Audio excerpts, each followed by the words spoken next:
I want to return the House today to the heart of this debate, which I believe is about our British democracy.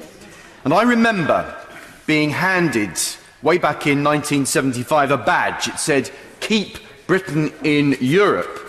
And this was during the time of the referendum, which was called by the then Prime Minister Harold Wilson. And I'm sure, Mr. Speaker, you'll recall that his New Deal was put forward at that time, which led our nation to vote to remain in what was then believed to be a common market.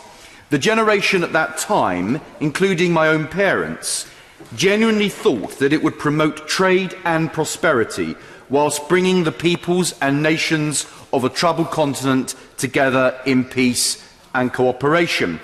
To most people, it all sounded perfectly reasonable. And with many having lived through the war years and then faced the prospect of the Cold War with Soviet Russia, I can see exactly why they chose to stay in the common market. But, Mr. Speaker, ever since then, ever since that day on the 5th of June 1975, as each day has passed, the scales from the eyes of the British people have surely dropped as they witnessed power gradually being drained from the sovereign nations of Europe, with one treaty after another, the Single European Act, Maastricht, followed by Amsterdam, Nice and Lisbon, all slowly but surely transferring power and authority to the institutions of the European Union. Mr. Speaker, it cannot be denied that the British people have a fine instinct. We can see something when it's not right. And however passive we may seem, eventually the people of these islands always wake up to the truth. And when we do, we have never flinched throughout our entire history and capitulated. But instead we have stood our ground, raised the banner high and defended what is ours. And so in the referendum on the 23rd of June 2016, 41 years since the original referendum, the British people did exactly that. The people of this nation are not an unreasonable folk. They gave the common market, the European Union, a chance. They truly did. They gave the EU a chance to prove itself to be an organisation where we as an island people with unparalleled history, as an independent, seafaring, trading nation with global outreach like no other, and with nearly 1,000 years of being the masters of our own destiny, could feel at home. But it was not to be.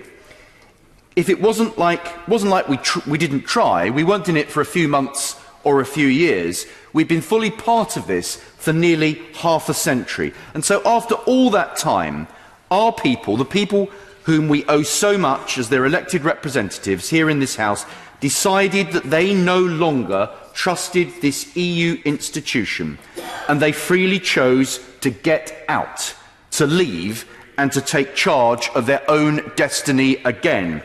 And what's more, Mr. Speaker, they did so with the greatest ever democratic vote the nation has ever seen, with the winning Leave side securing wins in around 2/3 of the constituency seats in this very House in which we sit.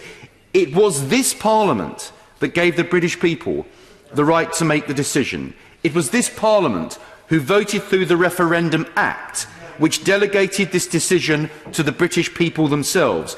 We said it was once in a generation decision, that we would respect their vote and that it would be final. And so I say to the House, to colleagues on all sides of the chamber, and to everyone, both Leave and Remain, that if this Parliament now fails to follow through on the solemn promise we gave, if we fail to truly uphold and respect the will of the British people, if we show contempt for British democracy and break faith with our electors, I fear we shall be unleashing a collapse of trust in our democracy, the likes of which we have not seen in our political lifetimes.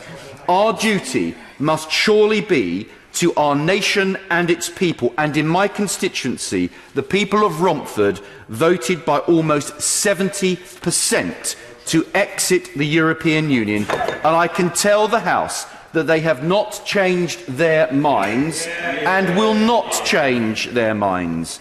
Mr. Speaker, I truly believe our nation is up for this, whatever the challenges we may face, whatever the chicken-licking style panic occurs. These fearful threats of doom and gloom just around the corner, the British people have the strength and resilience that will see us through, and try as they might, nothing will tempt us to adopt the kind of retreat that some are sadly and shamefully advocating. I can do no better than to quote the words of the late great parliamentarian Peter Shaw, who said that when the people feel they are being made subject to laws in which they have played no part and taxes to which they have not consented, respect for both law and government is undermined. Our tradition for order and peaceful change is not only based on the character of our people, but on the enduring belief that government and the governed will play fair. We must play fair with the British people and deliver a Brexit.